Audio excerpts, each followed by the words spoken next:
नमस्कार. आजच्या या विशेष विश्लेषणात सर्वांचं स्वागत आहे.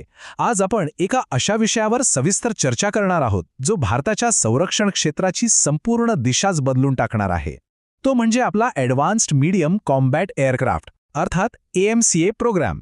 या बहुचर्चित प्रोग्रामबाबत काही अत्यंत महत्त्वाचे आणि निर्णायक अपडेट्स समोर आले आहेत, ज्यावर आज आपण नजर टाकणार आहोत.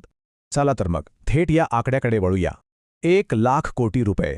होय, अगदी बरोबर ऐकलत, 1,00,000 कोटी. AMCA प्रकल्पाची व्याप्ती आणि गुंतवणूक खरंच थक्क करणारी आहे.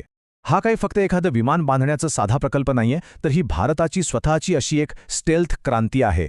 एवढी प्रचंड मोठी गुंतवणूक या प्रकल्पाचं गांभीर्य आणि त्याचं भविष्यातलं महत्त्व किती मोठं आहे हेच स्पष्ट करते.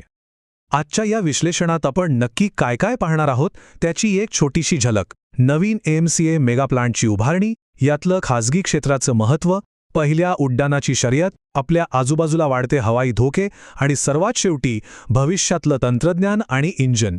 या सर्व महत्त्वाच्या टप्प्यांचा आपण आज वेध घेणार आहोत. उत्पादनाच्या नव्या घडामोडींपासून ते थेट भूराजकीय वास्तवापर्यंत सगळंच आपण कव्हर करणार आहोत. सुरुवात करूया आपल्या पहिल्या टप्प्यापासून. हा जो 1,00,000 कोटींचा निधी आहे तो नेमका जातोय कुठे? तर तो जातोय एका भव्य अशा नव्या AMCA मेगा प्लांटकडे.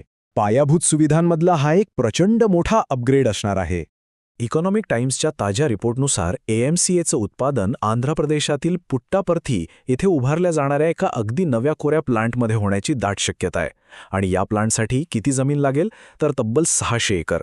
आता इतकी मोठी जागा का? याचं कारण अगदी सोपं आणि स्पष्ट आहे. 5व्या पिढीतील लढाऊ विमाने बनवण्यासाठी आपल्या सध्याच्या जुन्या पायाभूत सुविधा अजिबात पुरेशा नाहीत. त्यासाठी अगदी मुळापासून अत्यंत प्रगत आणि आधुनिक अशा नव्या सोयीसुविधांचीच गरज असते. आता वळूया दुसऱ्या महत्त्वाच्या भागाकडे.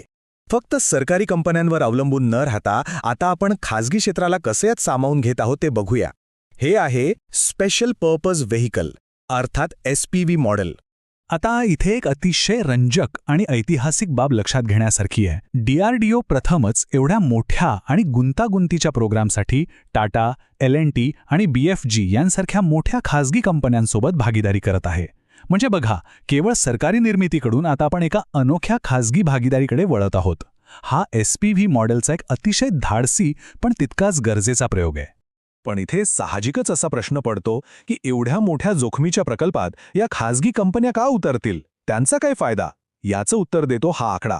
1,140. होय, एकूण 1,140 विमानांची ऑर्डर मिळण्याची शक्यता वर्तवली जात आहे. आणि आर्थिक दृष्टिकोनातून विचार केला तर हा आकडा या संपूर्ण प्रकल्पाचा कणा आहे. बघा, या 1,140 विमानांच्या ऑर्डर्समुळेच एका अतिशय जोखमीच्या संरक्षण प्रकल्पाचं रूपांतर एका सुरक्षित आणि फायदेशीर उपक्रमात होतं. एवढ्या मोठ्या ऑर्डर्सची भक्कम हमी असल्याशिवाय कोणत्याही खाजगी कंपन्या लाखो कोटी रुपयांची गुंतवणूक करूच शकत नाहीत. याच हमीमुळे या कंपन्यांना एक प्रकारची आर्थिक सुरक्षा मिळते आणि पर्यायाने आपल्या AMCA प्रकल्पाला अभूतपूर्व असा वेग मिळतो. आता आपण तिसऱ्या टप्प्याकडे जाऊया, ज्याची आपण सर्वजण आतुरतेने वाट पाहत आहोत. ती म्हणजे पहिल्या उड्डाणाची शर्यत. AMCAचं नेमकं वेळापत्रक काय असणार आहे ते समजून घेऊया. ही टाईमलाईन खरंच अतिशय महत्त्वाची आहे. आता बघा, सध्या आपण मे 2026 मध्ये आहोत, बरोबर? आणि नियोजनानुसार पुढील वर्षाच्या दुसऱ्या 6 माहीत म्हणजे सप्टेंबर 2027 पर्यंत आपला पहिला AMCA प्रोटोटाईप रोलआउट होण्याची दाट शक्यता आहे. त्यानंतर लगेचच 2028 मध्ये त्याचं पहिलं उड्डाण होईल आणि 2034 पर्यंत हे विमान प्रत्यक्ष भारतीय वायुदलाच्या ताफ्यात दाखल करण्याचं अत्यंत महत्त्वाकांक्षी लक्ष्य ठेवण्यात आलं आहे. पण इथे आपण थोडं वास्तवाचं भान ठेवणंही गरजेचं आहे. प्रोटोटाईप तयार झाल्यानंतर अवघ्या 5 ते 6 वर्षांतच विमान सेवेत रुजू होईल ही अपेक्षा थोडी अतिशयोक्ती वाटू शकते. DRDO जरी युद्धपातळीवर काम करत असलं तरी फायटर जेटच्या चाचण्या आणि त्याचं प्रमाणीकरण या अत्यंत किचकट आणि वेळखाऊ प्रक्रिया असतात. त्यामुळे हे जे 2034चे लक्ष्य आहे ना, ते थोडं अति आशावादी असू शकतं. ही टाईमलाईन खूपच घट्ट आहे. आता वळूया चौथ्या आणि एका अत्यंत संवेदनशील मुद्द्याकडे. वाढते प्रादेशिक हवाई धोके.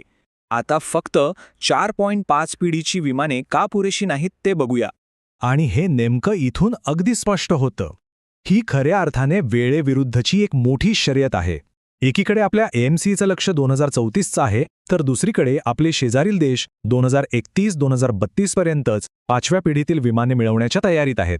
चीनचं J-35 आणि तुर्कस्तानचं कान हे फायटर जेट लवकरच पाकिस्तानच्या ताफ्यात दाखल होण्याची दाट शक्यता निर्माण झाली आहे.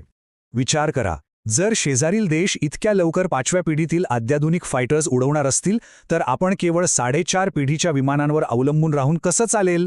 आगामी दशकात ह्या भागात आपला तांत्रिक समतोल आणि दबदबा कायम राखण्यासाठी भारताला 5व्या पिढीच्या ताकदीची अत्यंत तातडीने गरज आहे. हवाई क्षमतेच्या बाबतीत कोणतीही तडजोड आपल्याला परवडणारी नाहीच. आणि म्हणूनच आपण आपल्या 5व्या आणि शेवटच्या टप्प्याकडे वळत आहोत. या नव्या पिढीला ताकद देणारं भविष्यातलं तंत्रज्ञान आणि सर्वात महत्त्वाचं याचं इंजिन. AMCAला खरं 5th जनरेशन बनवणाऱ्या गोष्टी कोणत्या आहेत? आता हे 2035 पर्यंतचा वेळ लागण्याची एक अतिशय सकारात्मक बाजू पण आहे बरं का. ह्या अतिरिक्त वेळामुळे आपण भविष्यातील अत्याधुनिक तंत्रज्ञानाचं थेट इंटिग्रेशन या विमानात करू शकणार आहोत. यामध्ये आर्टिफिशियल इंटेलिजन्स आणि अगदी क्वांटम तंत्रज्ञानाचाही समावेश असेल. थोडक्यात सांगायचं तर AMCA जेव्हा सेवेत येईल तेव्हा ते खऱ्या अर्थाने भविष्यातल्या युद्धांसाठी पूर्णपणे सज्ज असेल. कोणत्याही फायटर जेटचा खरा आत्मा म्हणजे त्याचं इंजिन, आणि यासाठी भारताची एक अतिशय स्पष्ट अशी 2 टप्प्यांची रणनीती आहे. पहिल्या टप्प्यात सुरुवातीच्या AMCA मॉडेल्ससाठी GEF414 या इंजिनांचा वापर केला जाईल, ज्याचा करार आता अगदी लवकरच होण्याची शक्यता आहे. आणि दुसऱ्या टप्प्यात AMCA Mark II साठी फ्रेंच कंपनी साफ्रानसोबत मिळून आपण आपला स्वतःचं स्वदेशी 5व्या पिढीतील इंजिन विकसित करणार आहोत. तर इथे सर्वात महत्त्वाचा मुद्दा असा आहे की साफ्रानसोबत हे स्वदेशी इंजिन बनवण्यासाठी किमान 10 ते 12 वर्षांचा प्रदीर्घ कालावधी लागणार आहे. हे इंजिन जरी AMCA Mark II साठी असलं तरी त्याच्या विकासाचं काम आज अगदी आत्ताच सुरू करावं लागेल. यात कोणतीही चालढकल आपल्याला अजिबात परवडणारी नाही. आजच्या या विश्लेषणाच्या शेवटी एका अतिशय महत्त्वाच्या आणि विचार करायला लावणाऱ्या प्रश्नावर आपण थांबूया. अंतरिम उपाय म्हणून रशियाच्या Su-57 सारखी विमाने तातडीने खरेदी करणं आणि त्याचवेळी देशांतर्गत AMCA प्रकल्पासाठी तो 1 लाख कोटींचा पूर्ण निधी उपलब्ध ठेवणं, या दोन्ही गोष्टींचा समतोल भारतीय हवाई दल कसा साधणार? एका बाजूला आपली आजची तातडीची गरज आहे तर दुसऱ्या बाजूला स्वदेशी तंत्रज्ञानातील ती महाकाय गुंतवणूक. या एका प्रश्नाचं उत्तरच भारताच्या हवाई सुरक्षेचं भवितव्य ठरवणार आहे.